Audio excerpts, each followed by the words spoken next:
Saul expresses his desire to visit him. Daesh queries why. Hunt your adversary, Saul responds. That's not his department, according to Daesh. Still, he consents to speak with someone. Thanking him, Saul is told by Daesh that since he is a wallfacer, Daesh has the last say in everything. Says Saul that he isn't a wallflower. Daesh simply gives him a grin. Varma approaches Jin discreetly on the aircraft. If she has dumped him, Varma queries. Jin claims she is not able to do this at this time. Varma claims that she is stranded on an aircraft with him and that he has granted her 5 hours. Jin acknowledges Will's involvement. She claims that she took Will's final moments, and it's doubtful that the initiative will succeed. Varma declares Will deceased. Jin counters that he is not, rather, he is a living brain. San-Ti also had the technology to reconstruct his body. Varma says he was adored by Jin. Jin declares her love for him, saying, he's still alive. Varma expresses hope that it would work. Saul is watching a news broadcast on himself in his hospital room. A knock on the door is heard. Daesh walks in with the potential killer. Saul requests to be left alone, but Daesh responds that the guy is an expert in his field. The assassin apologizes for his failure. According to Saul, he has given up his job as wallfacer. He is not believed by the assassin. He goes on to say that Saul and the San-Ti are both above them. Saul queries his motivation for attempting to murder a stranger on the orders of strangers. Saying that he has gone to be a soldier in the army of the Lord, the assassin leaves. He then turns to go, grinning. Daesh waves for someone to lead him outside. Who does Daesh work for? Saul wonders. Reciting his credentials, Daesh states that the PDC is his present employment. Next he states that his current role is to keep Saul safe. I want to go home, says Saul. Though Daesh concedes that the route passes through Kent. When Kent walks into the room, Saul asks him what his work is. For the Planetary Defense Council, he serves as Saul's daily point of contact. Saul argues that he is no longer a wallfacer. Of course not, sir, responds Kent. Why is Kent here still? Saul wonders. Kent restates that he is in charge of Saul's regular relationships. It sounds to Saul like they're not talking to one another. Kent again nods in agreement when Saul claims he's not a wallfacer. Daesh stands by. I want to see the Secretary General, adds Saul. Saul informs the Secretary General in the UN meditation room that he is tired and wants to go home. The Secretary General notes that Saul might not be able to meet his new security standards at home. If he's not a wallfacer, Saul queries why he requires security measures. Whether or not he is a true wallfacer is a question that the Secretary General admits she is unsure of. What counts are the beliefs held by individuals or groups. She goes on to say that a wallfacer works in the solitude of the mind. Nobody is aware of Saul's inner thoughts. It is not the Secretary General's fault if he did not desire the position. According to Saul, he has no idea how to combat aliens. Moreover, by the time the aliens show around, they will all have passed away. The Secretary General acknowledges having thought the same thing. She asserts that they should attempt nonetheless, because of their future selves. Saul queries why he was picked. The Secretary General informs him that the precise cause is unknown. He will have to come to his own conclusion, she says. They're taking a big risk on Saul, according to the Secretary General. Saul approaches Kent and Daesh in the UN lobby. To see his pal off, Saul claims he wants to travel to Cape Canaveral. Tatiana Haas, Marlo Kelly comes back to her camper in the woods with 2 food bags. However, the door is ajar when she gets there. She takes a handgun out. She discovers a white box with her name, identical to the one that came out of nowhere at Jack Rooney's home. A card with the words, "If one of us survives, all of us survive," is inside. A VR headgear is also present.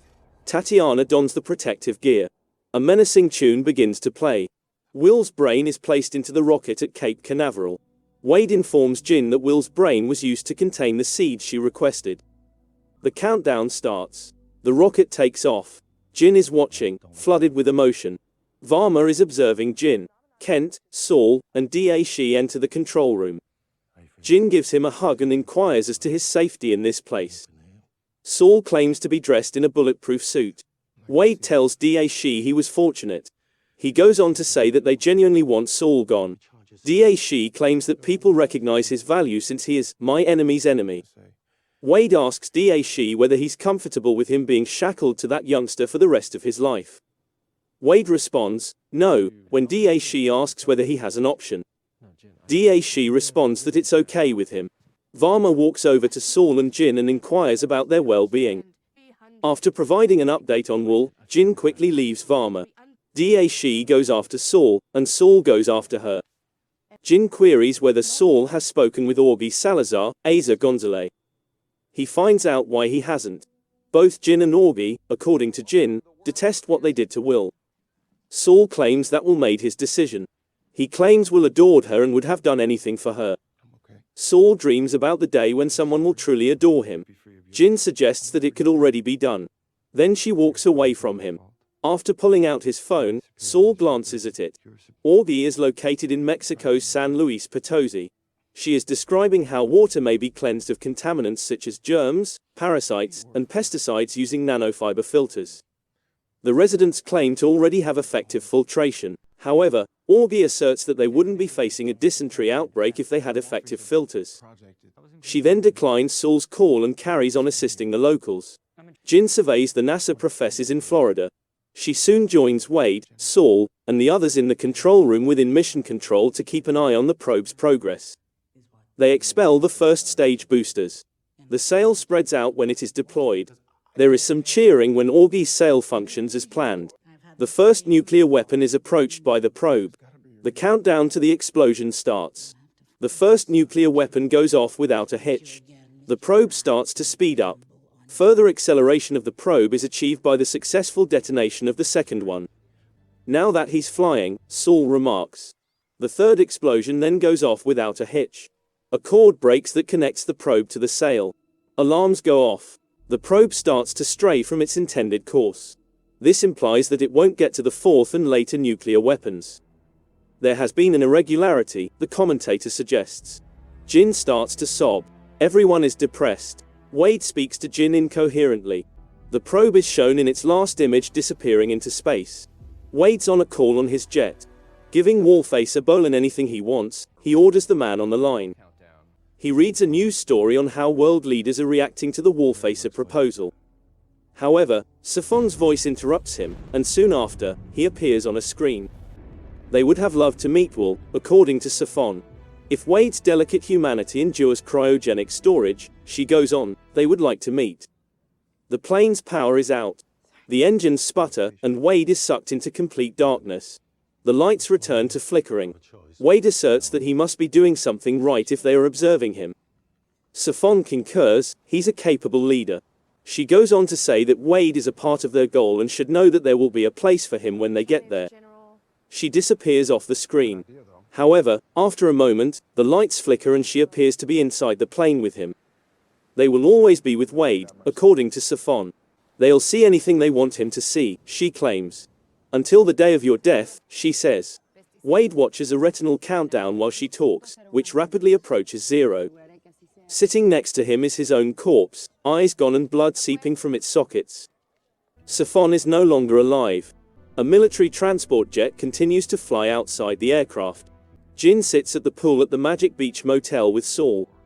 Saul inquires about her estimate of Will's duration of floating. According to Jin, he will cross a star after 6,000 years. He could fall down the gravity well, but she doesn't think so. He is going to exit the Milky Way in another 5 million years. The two saddest-looking bastards are what Da Shi calls them as he approaches. Saying, I can't take any Henry V bullshit, Saul orders him not to give him a speech.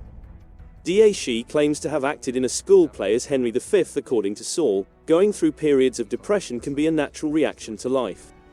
After losing a few fights, Da Shi queries if he's giving up the war. He goes on to say that they managed to get the probe traveling more quickly than any artificial object has ever done. Jin states again that the expedition was unsuccessful. Have they ever seen the World War II movies when the Allies take off from aircraft carriers with their planes? Da Shi wonders. Is it known how many pilots were lost until they got it right? He queries. They are still, according to Jin, a few million times slower than the Santee. Says Saul, people are sluggish, stupid, and easily killed. We're bugs, he says in closing. They're going for a drive, Dashi says. Dashi makes his way to a remote part of the Everglades.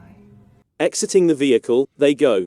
They chirp and buzz. They are all over the place. Dashi delivers his speech of culmination. People detest insects. Been attempting to get clear of them for ages. Pesticides sprayed from aircraft. To try to sterilize them, we bury poison beneath the surface. We zap, tread on, and swat them. Take a look around. They will remain in place. Dashi pours out the remaining alcohol after drinking to the bugs. He informs them that they must return since they have job to accomplish. As the song intensifies, the camera pans back through the swarming cicadas.